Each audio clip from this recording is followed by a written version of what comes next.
Welcome to OnRobot's CNC Machine Tending Application Guide. CNC machine tending applications progressively remove material from the workpiece to produce a desired part.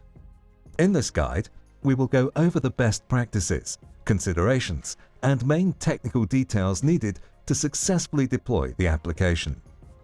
The CNC Machine Tending Application Guide is divided into simple, short, and direct videos that cover the general overview on what is needed to automate a CNC machine tending application, how to prepare and communicate a CNC machine to a robot, and finally, an overview on how to structure the complete program. You can watch the complete video series in order or be free to jump directly to the topic that interests you. Let's get started.